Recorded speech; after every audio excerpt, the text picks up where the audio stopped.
So I obviously get a ton of questions about why I'm vegan, why I eat plant-based, and I've never really put it in one consolidated video of all kind of the reasons.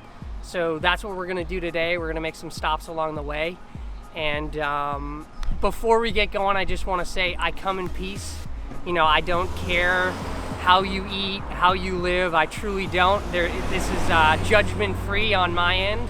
I have been not vegan more years of my life than I have been vegan. I'm simply sharing with you the reasons I make the choices I do. So we're stopping by Greenlight Hingham, one of my favorite spots for plant-based goodness, juice smoothie bar, and they just recently started doing some food. I think they're the best around for organic, whole food, plant-based options, and they're just great people. You walk in, they always get a smile, they always greet you like you're a regular, and it's just a great experience all around. Please. Pat, this is your big boy. Yeah, baby. We call this the Big Daddy. It's okay. All right, so reason number one is my health. And when I talk about health and food, I try to use the term plant-based because you can eat a plant-based diet and not be vegan. I know people sort of loosely throw around the term vegan diet. The other reason I like to say plant-based or whole food plant-based when talking about health is you can be a very unhealthy vegan. You can eat Oreos and potato chips, and when I'm talking about health and where the secret sauce is, it's in whole plant foods. So things with one ingredient. An apple is an apple, you know, almonds are almonds. And we have so much science now around the benefits of a plant-based diet, and I generally sum it up with just saying there is one diet on planet Earth that has been shown to stop and reverse the world's #1 killer, which is heart disease, and it's a whole food plant-based diet. In my opinion, the conversation should absolutely end there. You know, we have a solution, we have a cure to the world's #1 killer, something that a quarter of the world will die of, one in every 4 people. We have enough information now that we know less than 5 to 10% of all cancer cases come from purely genetic factors. That means the other 90+% of cancer cases come from diet and lifestyle. And more information is coming out again about the power of a plant-based diet for all disease, whether it's high blood pressure, heart disease, whether it's cancers, whether it's acid reflux. What's cool is we're seeing all the same lifestyle changes that can sort of solve the underlying cause of all of those. So #1 for me is health. I've seen the changes in my own health, and I've overcome a lot of health issues with a whole food plant-based diet. It simply makes me the best version of me and the healthiest version of me. So we're in beautiful Wampatuck State Park in Hingham that I run and bike in all the time, and it ties into #2 here, which is the health of the planet, the environment. Despite what our current president might say, just about every expert around the world agrees that we are in what is the 6th mass extinction due to human activity, believe it or not. And the single greatest thing you can do for the planet is to stop consuming meat and dairy products. And the reason for that is, first you need to understand the scale of those industries, right? They are trillion-dollar industries with a T. The amount of meat and dairy we consume is insane. It actually, one third of the entire landmass of the earth is used for the raising of livestock. So that's the size of Asia. So 1/3 of all the land on earth used to raise animals for livestock. It's one of the leading causes of greenhouse gas emissions on earth. It amounts to more than the entire transportation industry combined. So planes, trains, automobiles, everything, they produce more greenhouse gas emissions. It's the leading cause of species extinction, deforestation. Every second in the Amazon there is a football field of land deforested so that we can raise animals for food. It's the leading cause of ocean acidification, and the list goes on and on and on. So switching from plastic straws to paper straws and putting the energy efficient appliances in your house and buying an electric car are all amazing steps for the planet, but they all pale in comparison to just taking meat and dairy off your plate. Yeah, and to piggyback on the health front that I was talking about earlier, me personally, like, I've never been in better shape. You know, I recover so much faster. I feel my best. I don't have to drink coffee all day. It's completely changed my relationship with fitness and health, and everything's just become easier. It's easier to maintain the way I want to look and feel. And things that I used to think were impossible, like going out for a 10-mile run, you know, I do every day now. And it's because of the change in diet. That's what I, you know, give credit to.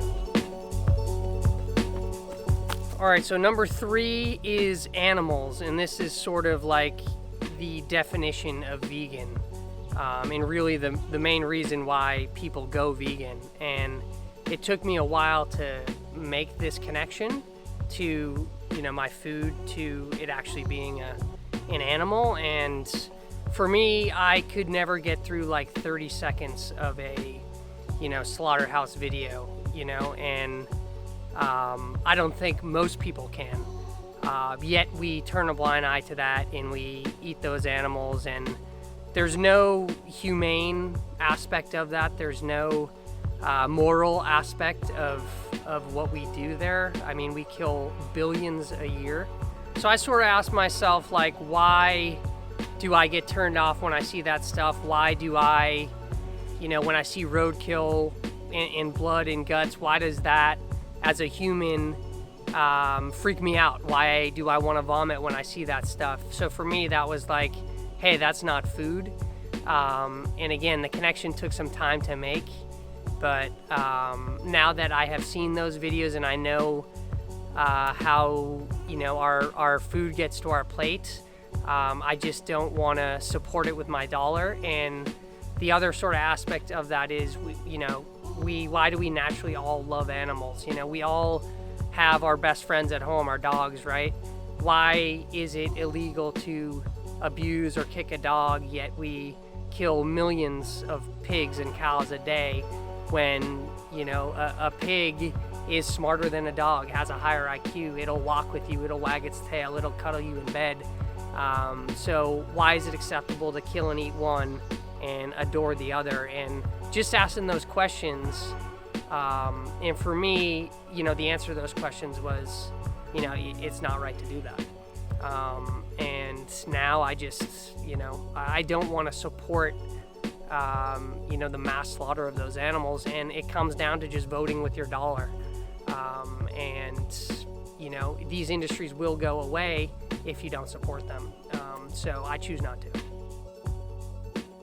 So this is a spring in Wampatuck here, a fresh spring that I often stop and fill up the bottle here.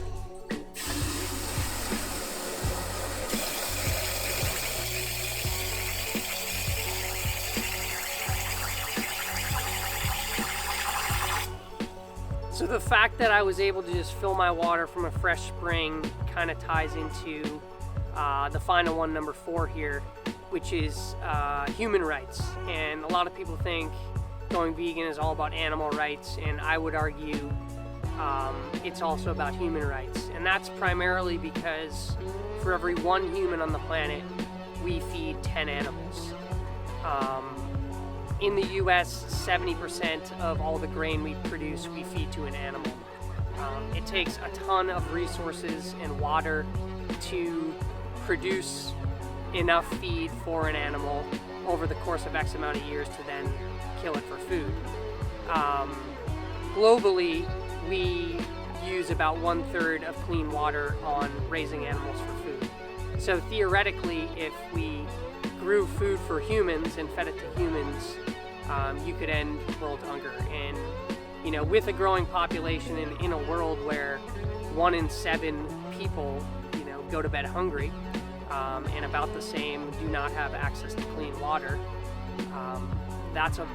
to me that is wrong, that we waste resources on feeding animals instead of humans. In 1931, Winston Churchill called the cycle of this system absurd. And he actually predicted in an essay he wrote that 50 years from 1931, we would find a way to get meat without feeding and growing an entire animal, a way to get a chicken wing without wasting all our resources on raising that animal. And we're getting close now with clean meat and plant-based meats and things like that. But yeah, number 4 is human rights. We need to stop feeding all our food and all our water to animals, and especially because we do that all for quote-unquote food that makes us sick, and it just doesn't make sense. So to wrap things up, I'm vegan for number 1, my health, number 2, the health of the planet, 3, the animals, and 4, for the other humans on this planet that are less fortunate than us and don't have access to food and water. And again, this is a decision I make. I do not care how you choose to live your life. You're on your own journey. You make your own decisions. You're your own person. I don't mean to preach at you or throw this down your throat. I just want to make you aware of why I choose to do it. And we really do all vote with our dollars every day. And, the foods we consume and the products we consume, it goes back upstream. And if we, don't support those products and industries, they will eventually be obsolete. Yeah, so comment, like, DM me if you have questions about it, if you have different opinions on it. I love hearing other opinions and takes on it, and hopefully can start a conversation about it. And use me as a resource. I respond to every message I get. This is why I create videos like this, because I love sharing it and love teaching people how to go that direction in their life, because there's just so many benefits. There's no downside. So thanks for watching.